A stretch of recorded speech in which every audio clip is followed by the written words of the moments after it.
Dignitas is a team that clearly has gone through a lot of roster swaps here and trying to find some footing in the LCS, trying to get back to those winning ways that they had in spring. And we'll see if they're going to be able to do that. All right, let's get it going. Let's see how the draft shakes out here. Bans just about to start coming in. Senna banned away first and foremost. Yeah, Senna taken off the table. Kalista has been getting a lot more popular, especially for Neo. Like, he has been liking to play it a lot, but a lot of these teams that are playing these hard engaged styles have really been prioritizing Kalista.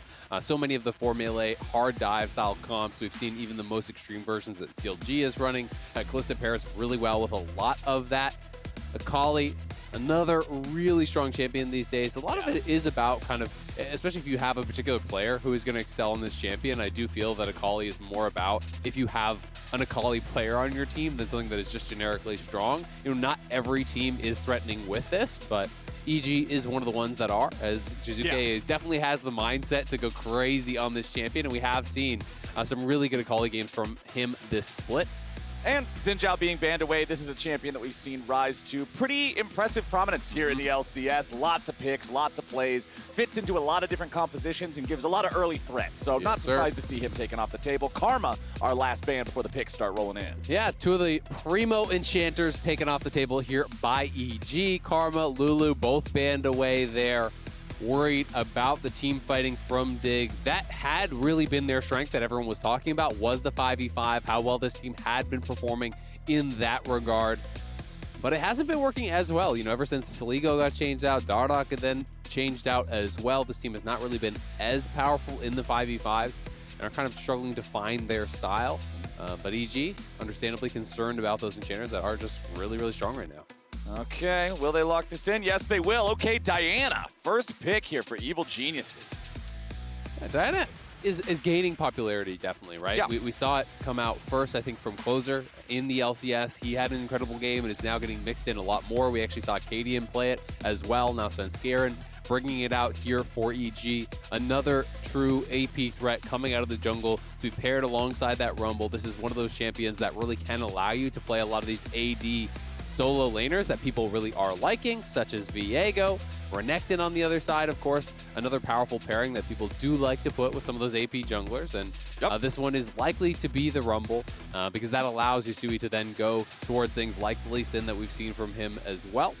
Man, just from these first 4 picks, maybe these first 5 picks, we are in for what I hope is a very scrappy game when I'm looking at these 5 champions. Lots of playmaking opportunity, lots of dueling and skirmishing potential on all of them. Absolutely, and you have a lot of short range, right? These kind of comps, when they fight, it is very often bloody fights because you are hard committing to it. You're really getting in there. Jizuke hovering the Nico, having a bit of a laugh.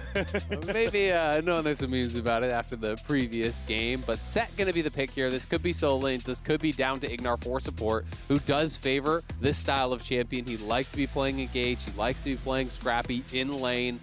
So it definitely can fit his style. The Thresh ban here makes me wonder if it isn't just a solo lane set. You know, maybe something like Impact on the set, that suits his style, put Viego mid. And if you're looking towards, you know, pick along the lines of the Leona, which Ignar does really like, then banning out Thresh makes a lot of sense here. Right. Let's see how Dignitas want to respond here. We are into the second half of the ban, so they've got 2 more of these to go. What's it going to be, Dig? And the answer is the Kaisa banned out here. So they're saying, all right, the diving power of Viego and Diana, you don't want to have an AD carry that can go along with it. Take her off the table. Yeah, and if you're worried about that sort of style, Tristana could be the next ban coming after. Those are the 2 that a lot of people like to remove when they're concerned about marksmen that can really follow up on those dives. If you're having 4 melee plus the marksman, taking that off the table can be pretty effective. Ezreal, another pretty good option, but it's actually going to be the Leona ban here from EG. So just taking away some of the powerful support options from Aphromoo. 4 potentially of their bans have already been kind of aimed towards him. Of course, the enchanters could be solo lanes as well. But I do think the standout for Dignitas has been their bottom lane, so targeting them specifically makes a lot of sense here from EG. But without that Tristana ban, there's the lock-in instantly. Evil Geniuses know what they want to do with this comp. Absolutely. Want to be able to have that flexibility to go in. And this still could be a flex. Like, this actually could be going to Jizuke. You could have Tristana down towards, you know, that mid lane, rather.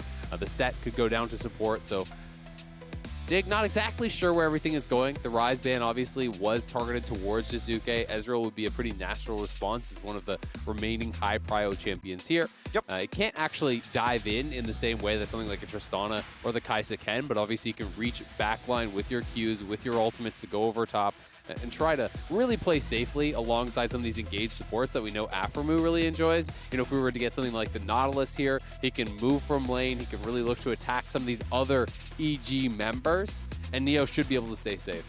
Okay, what will it be? Dignitas last pick here. Okay, Rakan picked up, so plenty of engage power, team fighting capability, very, very good kit for a lot of different tools, a lot of different situations. Yeah, but a weak laner, right? And that is one of the concerns here, is that you're now drafting such a weak lane that pretty much no matter what EG actually pairs alongside this Tristana, you are going to be pushed in, you are going to be bullied in that 2v2.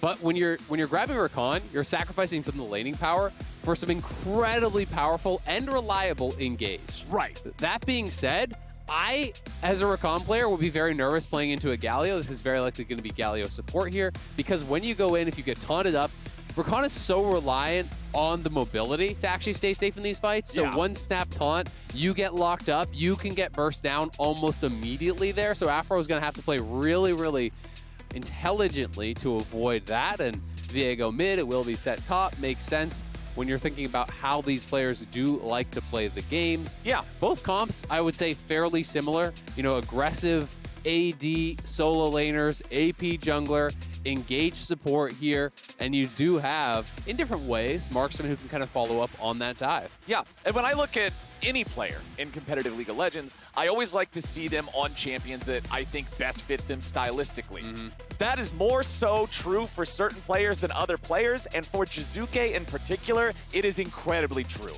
I don't like to see Jizuke on something passive. I don't like to see Jizuke on something that requires somebody else to escort him somewhere. Jizuke is not meant to play the role of Mr. President.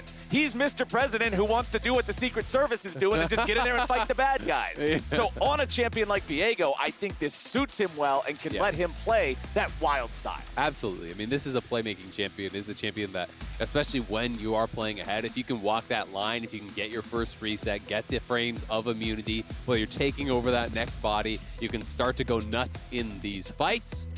EG with some pretty powerful engage options of their own. You know, when you're looking at kind of the delivery service for the support Galio, you are putting your eyes on Svenskeren here. Yes. Diving into the backline, snap them together with the Diana ultimate. Galio comes over top, but you can also use this defensively because there's a lot of dive here from Dig. And if you have these 4 melee members from Dignitas piling in, trying to take out Danny, the defensive ultimates from Galio can be just as effective.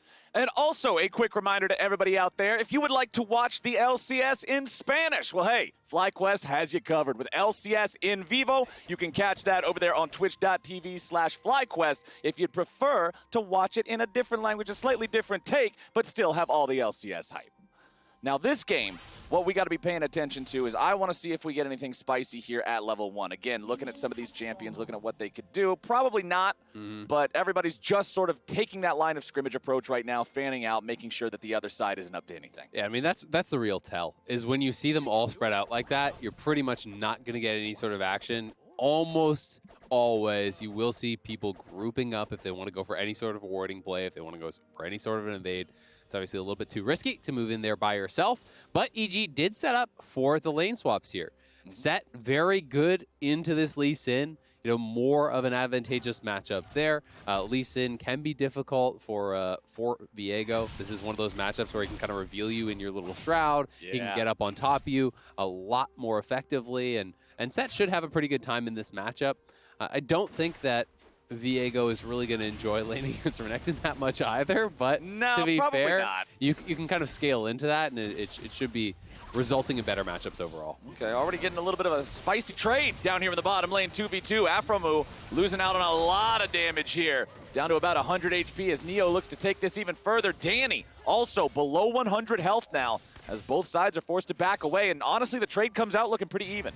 Yeah, I'd say it's actually positive for Dignitas, because you look at the biscuit in the bags there of Neo, he's going to be going back up pretty high on health. Of course, they are slightly behind on the push, so they have to wait for that level 2. But when you're focusing the enemy support, it's always risky because their marksman will be focusing your marksman down, right? And that's the situation we saw here. EG also expended the additional summoner, which is something that you have to really keep in mind. With the Ignite down, if there is another fight, Afro has the exhaust, and you would expect that to really turn the tides here, especially against a champion like Tristana, who, when looking for these aggressive plays, kind of wants to dive in there, wants to be looking for those moves, and it's just so easy to slap the exhaust on any Trist who jumps aggressively. Okay, Svenskaren's going for an invade here. Top side of the enemy jungle. Acadian will clear out his Gromp, likely just in time. Back in the mid lane, though, Yasui dashing away, nearly killed off their 1v1, as Acadian does manage to escape the jungle without having to use his flash.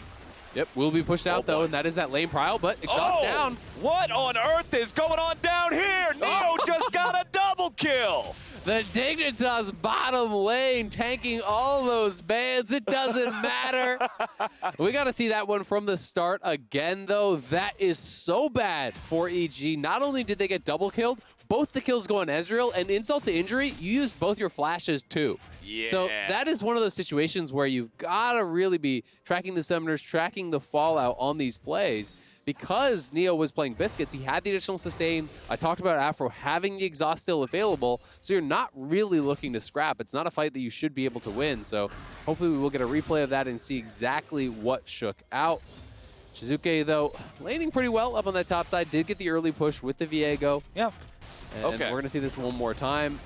Immediate flash out there from Danny, but it's kind of the re-engage, and they're just a little bit too far forward. The explosive charge was expended, and Danny just kind of walked back up. I'm not sure. Yeah. Maybe he was trying to hit level 3 there or something, or he was at some sort of minion breakpoint and just didn't really understand the situation he was in. But Danny too far forward with your E on cooldown, with your flash on cooldown that was forced out by Afro. As soon as the exhaust is down, you cannot fight. There's just no shot of fighting your way out of that situation. And EG's bot lane gives over a very costly one. It just feels like every time we're painting back to mid lane as well, Impact is smacking Yasui upside the head. He's doing a great job getting these face breakers at the maximum amount of range, guaranteeing that he can follow it up properly with the Q into the W, and you can see it's showing in the minion waves. Yeah. The fact that Yasui is already down 2 entire waves just 5 minutes into the game, Impact has him stuck in this matchup. Absolutely. It's very concerning also because, to me, where Yasui has actually had the most success is the early game. He has had trouble extending his advantages, actually,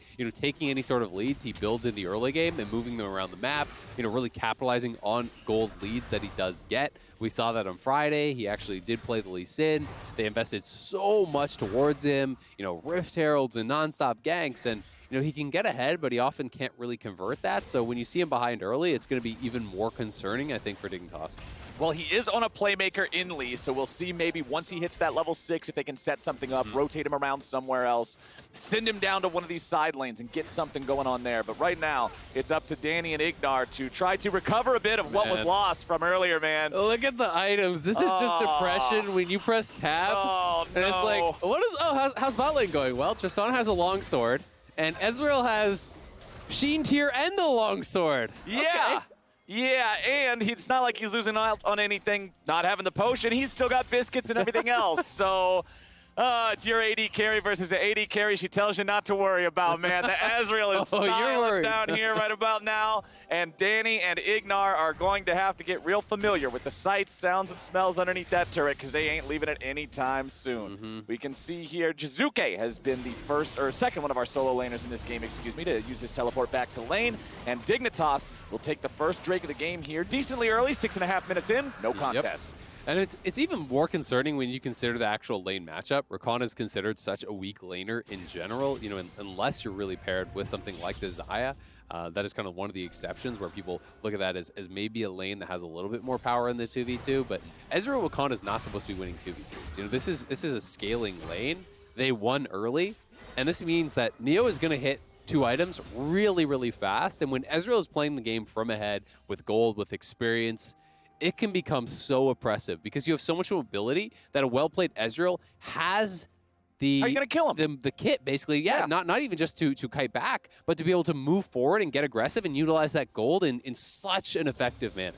Yeah, once he has a Divine Sunder and a little bit of extra damage, if he's ahead of the curve of the game, 1 Q, you've lost 25% of your health. Yeah. You just go, what the hell is that? And now you're stuck. So we'll see. We'll see if Neo's able to keep that aggro up. You can see Impact not afraid whatsoever. He's just daring Yasui to press the button again. He doesn't care. He knows he wins those fights. Set versus Lee Sin. Not a fun time for Lee in a situation like this, as Evil Geniuses will find the opportunity to push out here a little bit in the bottom lane. The power of the explosive shot doing some good work on that one, as Jizuke plays it nice and aggro up here in the top lane, 1v1 as well. And while bot lane is a bit of a disaster, you look at the solo lanes and just kind of naturally winning so much as far as the farm goes, and that's really what is keeping the game closer here for EG, is that both their solo laners have done a fantastic job in these isolated lanes. There's been no jungle interference whatsoever. The top lane for Jizuke is going honestly a lot better than I was expecting it to against the Renekton here of Fake God, and Impact has just been bullying Yasui consistently, so they are still in a decent position because of that. Yeah. But the Ezreal's always going to be difficult to deal with. Okay, now it's happening again here in the bottom lane. Afromu wants to go in and find the damage, but he's nearly killed off instead. Neo looking to return a little bit of pain back onto Danny. Here with the exhaust brought down again with another fight happening on the other end of the map, and Impact's killing off Yasui. Acadian's pulled right back in. Acadian's kicked right back down. Fake got in a 1v3. He's trying to walk it off with the Dominus, but Jizuke's here to dominate. He'll go a little bit further, looking for a little bit more damage. Another execution comes out, but the Croc stands tall. It's still 2 kills across the map for EG. EG playing aggressive on that top side. They know where where they have the advantages. They're winning in the solo lanes. They invade towards that top side, fight away from Neo and Afro, and they come up huge, getting the kills. They will get the Herald. They'll push in the wave, so farm denial,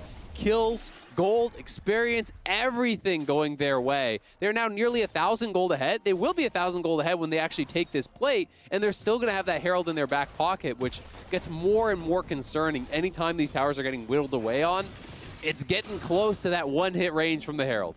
Oh, man, let's take another look at how this one started up here. It was Impact going in first. Yeah, Impact goes in very, very aggressive. Yasui with a pretty nice kick over the wall. They're thinking they're going to be able to take him down, but he's able to get out of the equalizer, and then in comes Jizuke. The solo lane reinforcements, gets that kill, gets that first reset. And once Viego is in his zone, once he's getting those resets, he's so difficult to deal with. The amount of sustain, it's obnoxious. And the fact that every time he's taking over a new body, he is untargetable. You can start mashing out those Rs, the gap closers that he gives him, to just be able to really have that staying power in a fight. Allows him to force out the additional flash from the Renekton and Divine Sunder, as you're pointing out. Captain Flowers just gives you this look like, what? 10 minutes and 12 seconds into the game. Divine Sunderer is up and running for Neo. Hard rushing that item after grabbing the Dorans and the tier there at the very start. It is nothing but pain down here for anybody that goes near that man. Absolutely, but unfortunately, the rest of the map is already very much so on fire for Dignitas, and this has kind of been the problem for them in a lot of their games, is that even when bot lane is creating advantages, the rest of the map is collapsing around them, right? You know, you look at that, you're like, oh my god, the Sigil's so fed. They must be crushing the game. And then you look up at the scoreboard, they're down 1,000 gold, right? It's like, oh no, they're not crushing the game, but now Impact's looking to turn this around here in a 1v3, make it a 2v3. Ignar's ready to back him up and help him out, but Neo's gonna shoot him down. True Shot Barrage makes it a 2-0 for Dignitas. Oh, but Jizuke's ready to go. He's already jumped in. He's going for the execution. He doesn't have the damage. Jizuke barely misses out on getting one back. Almost gets that kill. Could have got the reset potentially there. And had they taken him down, maybe they look to drop the Herald. But the Dragon is spawning. Dignitas is on a reset timer here. Ignar coming out from base. Impact will have TP available when he spawns. So Dignitas may want to make a move towards this Dragon. And meanwhile, Fake God, who didn't have TP, who did not move for that fight, is going to cash in on the plates on the top side. So they're getting a little bit something back, which he really needs, because he's down 3rd plus CS. Yeah. The kill, the assist, and he was down a plate before he just took one. He's down further, because we were commenting earlier about how, hey, yeah, the mid lane matchup, Impact is really running the show here, keeping Yasui back, always winning out on the trades. Yasui's farm versus Impact was closer than Fake Gods versus Jizuke's. Like, this Renekton, and despite the fact that he has a history of being such a powerful laner, a powerful early game champion, is struggling in this lane. Absolutely, and the analyst test was talking about Jizuke and one of his big strengths being the laning phase, and that is something that I think he doesn't always get enough credit for. This is a guy who, especially with a lead, he is not afraid to really push the limits of that lead, and sometimes it fights him, right? Sometimes he really does throw games that they are winning where he doesn't need to play that crazy, where he doesn't need to walk that line. But when it's going well for him, he extends advantages in a way that very few players can. And it is really, really fun to watch him lane and watch him play as a result. I have just been told by production, Ezreal's Divine Sunderer this game is the fastest acquisition of a mythic item by a bot laner this split. So that's a pretty good lead. Yeah. But is it enough to win the game? Yeah, Neo's going to have to do some heavy lifting with it, right? If you're the guy on your team that's got that lead, that means your presence in the game must be really, really big. And now we'll see that Rift Herald used up there in the top lane. Svenskeren dropping that one down means EG will grab themselves first turret of the game here 13 minutes in. Danny and Ignar could be in a very bad spot, though. Control ward put down in this tri-brush next to the tier 1 turret. Impact wants to try to walk this Rift Herald up here, get that second charge off onto the tier 2. They're going in for the dive. They're looking to make the play. Aphromoo loses half HP. Danny's walking away, looking to stay alive. It's a 5-man play coming out from Dignitas. And Danny, you are not feeling good about that one. Let's see if Yasui can get himself out of here. He should be able to. Acadian is still down here, while remember the other jungler, Svenskeren, pushing in the top lane there, making sure they're grabbing another turret. So although Dignitas get one of the kills, they get the enemy AD carry, they lose the tier 2. Yeah, and they've got to get more as a result, right? They got to push up, they got to take this tower, they got to invade, and they're looking for it. Oh, we're not done yet. Acadian flashing out, staying alive. Impact running back underneath the tier 1, trying to survive himself. Goes in for the showstopper. He's got his support coming down on top of him, looking to keep him alive. It'll be a 1-for-1 traded here as Jizuke starts to reset. Neo tries to get away. He's taunted up. He's beaten down, and they got the shutdown on the Fed player. And that felt like such an overforce there. Neo shifting in, trying to follow up on that play, trying to get more. It's not the same thing as investing a resource to get somebody else's flash. Ezreal means so much in the context of this game, and speaking of which, we are back in to the context of this game, my friends. You traded us out for a game of League of Legends, and we are very low value. Right, so you're trading up here. Literally, casters stalling is lower value than the actual game. So now, as audience members, you have traded up. Congratulations, you've learned exactly what this module was meant to teach you. You've all graduated. And now we're just back to Tristana autoing turrets, which is exactly the way the world was meant to be. Now Jizuke will continue pushing this pressure here in the side lane. Yasui's up there a little bit further away, so Jizuke will not be able to find a kill just yet, but he did try to use the ulti down there to go for it. Jizuke now stuck in the 1v2, and he's punished. A nice punish there from Dig. Yeah, Acadian gets down, and Dignitas did move Ezreal towards mid, so that's kind of what I was expecting. You know, play with this point of power, move your strongest member towards mid lane where it's easiest to fight around him, to control vision around there, to move out to objectives like the Rift Herald, like the Dragon. Once you have push through mid, that is just a lot easier to do. So it makes a lot of sense. And EG did get out to that side lane, which is kind of the expected response, so we did kind of talk through both these paths. In this case, Dignitas did a good job of actually punishing Jizuke, who was going very aggressive. And this is that downside that you get with Jizuke. Another player may have been satisfied to actually just push in the wave, bounce it off the turret, and just back it up. Jizuke saw an opportunity to maybe go for a kill, and in this case, gets punished. And you can see gold on the left side of the screen right there. It is those two solo laners of Evil Geniuses that are hot on the heels of Neo's gold lead. Still about 200 ahead of both of them. But that could change if Evil Geniuses find themselves another favorable fight here. Everybody is back out on the map, but it doesn't look like we're going to get a fight just yet. Rift Herald is alive there, but they're not willing to commit just yet. Yeah, I'm not going to go over there too quickly, but they have the push on the bottom side, and that's kind of the cost of Jizuke's death, is that they lose pressure on this bottom side. So now, when you see EG show up here, maybe you move into that top side river, look towards that Herald potentially if you are Dignitas. Jizuke has shown he does not have TP. They will have a timer on that, so you can push in this wave. You can at the very least try to get some vision, but for now, Dignitas just looking for a reset. And they may want to wait for Neo to actually hit 2 items. Obviously, that's going to be where you really get the most value out of your gold lead, is immediately after completing an item.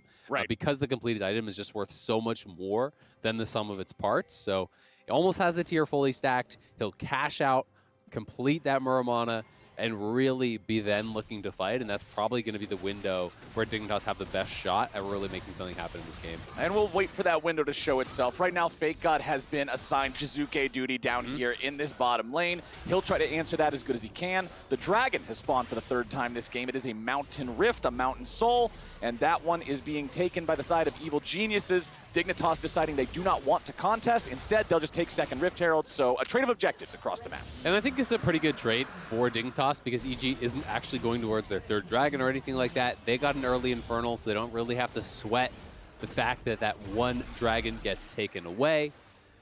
And it will allow them to trade back some gold. So, you know, if you have Prio through mid with the Ezreal, you can then go look to attack this, try to drop the Herald, take out this point of power on the map for EG, close that gold lead even more. Jizuke getting jumped on here. Dignitas wants to make a play. Fake God already using the ulti. Jizuke wants to turn it right back around, but he ults over the wall to safety instead. But we have a different fight breaking out. Yasui's on a killing spree. Danny's already dead.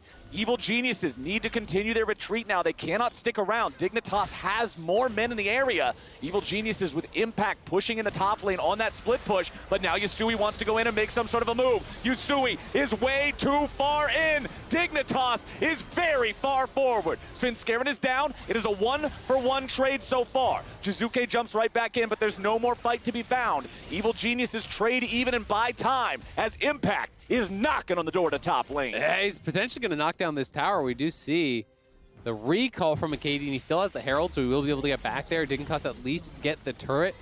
Yasui going for the engage there makes sense if he has his ult, but he did not, so there's not really anything he can do by getting into that back line. They quickly turn on him, do take him down, but EG again is trading in those side lanes. They really are trying to fight away from the Ezreal, who has now completed that Muramana, just about to have the transform as well.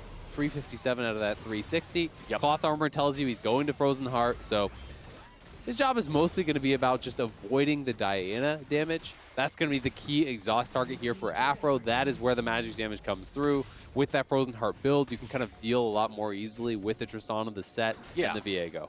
Kind of like the Iceborne Gauntlet of old days, right? Except now we just use a different Sheen item, use a different Shroud item. Let's see. Here's where the fight was. While they were fighting down in bottom lane, this happened to Danny. Yep, nice little play. Jump in, kick, Q, execute there. The follow-up play, I think, is fine, but I just don't think that Yasui needed to force, right? Or if he had maybe saved his kick when they were killing off Tristana, that could have been okay too. But going in here, what are you going to really accomplish without that ultimate available? So ends up giving over a bit of a freebie. Acadian survives with that stasis, and they do push EG off of their bottom lane. They get the tower, so the play was successful for them to be sure, but could have been even better if you just kind of back off the Lee Sin or play that a little bit more patiently, maybe even send him down to actually match Impact and then potentially push forward with that Rift Herald instead of using it for the recall. Well, the current state of the game is still only 1,500 gold apart here between the teams, so Dignitas still very much in this one, still trying to make sure that they can alleviate the pains of those solo lanes as much as possible. Something worth talking about is the fact that because it's Mountain Rift, it actually becomes very difficult to fight against Rumble in these corridors. You know, when you're playing on an Infernal Rift, it opens it up. It makes it much harder for the Rumble because there's these added layers of space that you can kind of walk through to avoid that equalizer. This just creates more and more corridors, right? It's easier for Ezreal to hit you with skill shots while you're walking through those. It's easier for Rumble to layer an ultimate over top of you and say you just can't go here, or if you do, you can't escape. So I do think this favors the Dignitas comp, who can kind of utilize that zone control in that space more effectively than what I see from EG. And also just the mobility of the champions, right? When you look at the other four besides Rumble, they all have the ability to wall hop or wall dash. Very important when there's more walls on the map. Infernal favors immobile champions. Mountain favors more mobile champions. Shelly's ramming her head right into the tier 1 turret here in mid lane, but the charge alone isn't enough to get that. So Evil Geniuses still maintaining a 4-2 turret count. That's the entirety of the gold lead. Absolutely, and that does mean if Dignitas can win a big fight, there's some of that gold to collect. I'm expecting them to fight at this next dragon here in 50 seconds. They are getting their recalls out now, picking up some vision. You can see pink wards in the inventory of a number of the members here on this Dignitas side. So they are looking to prep potentially for this dragon. And if you can stop this dragon from being taken by EG, the soul gets pushed back so far that you don't really have to worry about it that much. And I just think when you're looking at Neo relative to Danny, at this point in the game, it's not going to get better, right? He's at 2 in pieces, and Danny basically just has the 1. Yes, he has the crit cloak on top, but the Tristana is going to be so much less valuable. A couple key Mystic shots from Neo really can push someone out of the fight entirely. It's entirely different worlds in terms of AD carry strength right now. One Kraken Slayer versus both of the critical items for the Ezreal with that Muramana being fully evolved, as you pointed out earlier. It's so much power in the hands of Neo right now. Evil Geniuses, however, do have priority over the river, but we've already got ourselves a bit of a fight between Fake God and Jizuke as Acadian's jumping in. Ignar's ready to follow up. Svenskaren's going to take a bunch of damage here. Acadian grabbing a kill onto him as now you've got the Haymaker coming out and Impact takes down Acadian. It's a 4 versus 4. Danny's grabbing the kill on Neo, and now Evil Geniuses look for even more. Yasui goes over the wall looking to finish off the kill onto Danny, but he won't have enough damage to do it. He'll now pay the price. Yasui's the next to die. Ignar takes the kill. Afromu hobbles away. Impact tanks the turret as long as humanly possible, but they will not get the last 2 kills. Evil Geniuses slam the team fight. EG just piling it. I'm hearing some noises now. We're back. Okay, we're back. For the 3rd time. Let's do it. The game state really good for EG. This was kind of one of those really good spots for Dignitas. We talked about the relative power of the marksman. You're looking at the items for Neo, you're looking at the items for Danny, and you're saying, all right, this is our time to win a fight. But EG win that fight anyway. They push themselves to Soul Point. They take an additional tower off of it. And EG are in such a good spot now. And they just have this overwhelming amount of engage, of people just piling through into that back line. The crowd controlled layering was really, really good. And I'm not sure if we'll get a replay of that. But this is kind of this new style that we're seeing from a lot of teams, where it's so heavily revolving around the engage and multiple forms of engage. Even when some of these champions, like when they're paired with Tom Kench or an Ezreal himself, have the ability to stay safe from 1 or 2, they can't always stay safe from 3 or 4. If you're getting dogpiled by the entire squad, chances are you don't have enough escape mechanisms, summoner spells, stopwatches, guardian angels, whatever you want to call it. There's not enough of it as Evil Geniuses move themselves into the top side. River here sweeping away some of that vision. Just taking care of everything. And again, as long as they're the ones that are first to the situations here, they're the ones who will have the ability to punish Dignitas for checking into all this dark fog on the map. Yep, absolutely. They want to control that vision. They want to utilize that CC, as you are saying. And we're seeing Jizuke just kind of prowling around here. He's trying to utilize that mist, trying to utilize the power he has right now to really threaten these types of fights. And I like the fact that he actually did pick up the stopwatch. You know, his build right now, obviously far outshining that of the Renekton, who's going to be working towards the Steric second. The stopwatch buy, I think, makes a lot of sense here for Jizuke, using that to buy time in these fights where we know he wants to get deep into that backline, really threaten people. Or even just, ult in onto Neo, not with the intent of actually getting the kill, but with the intent of pushing him out of the fight, then go into the stasis, knowing the rest of your team can make use of that time. And now the 2-man Baron play here. They're really showing people mid. I think this is smart, but it will be sussed out. Yep, they're going to figure out what's going on. Impact and Jizuke can do a lot of damage to this just with the 2 of them. Viego is so adept at cutting this thing down. They're going. Dignitas is ready to go, but the Baron's going to be burned. It's picked up by Evil Geniuses, and the team fight's already ready to go. Set's already getting that showstopper popping off with Ignar coming down, looking to keep him safe. Fake God's being focused as he tries to dive into the back line. Fake God nearly killed away, and Danny's grabbing the damage to take him down. Now with Svenskaren finally falling down next to Impact. It is a 1 fight for Dignitas. They are 4v3 on the map. Jizuke wants to try to escape here. Doesn't want to lose that Baron buff. Should be able to get out. So Dig get an extra kill, but the Baron goes over to EG. And that's well worth it there for EG. I like that they committed. They had a good read on how long this Baron would take them. And the start was really intelligent. You're showing members elsewhere on the map. You're not really giving Dignitas any sort of tip of the hand that you're hard committing to this. Viego with the Bladed Rune King shreds through that Baron. So by the time Dignitas actually spotted it out, EG just hard commit to it. They burn it down. They do go -1 in kills, and it will cost them their mid lane turret, which was very low from the much earlier Herald we saw Dignitas pick up. But now EG have run of the map. They're already winning inside lanes. We can watch this one more time. You can see Ignar just going out, buying time. Stopwatch there coming through. And it's a pretty good fight, honestly, when you're considering things from the Dignitas side. Svenskaren goes into the back line, but the equalizer actually coming in clutch from Acadian. He drops that equalizer. EG can't really pile in forward, and Svenskeren was, as a result, just kind of cut off from his team. He gets focused down even after the stasis ends. There's no way, as Tristana, you're going to jump in over that wall into where the equalizer is, into that meat grinder. So it was always going to be the one fight for Dignitas after Svenskeren goes deep, but still positive trade for them. Jizuke is ridiculously strong. He's out to the side lane, Baron-empowered minions.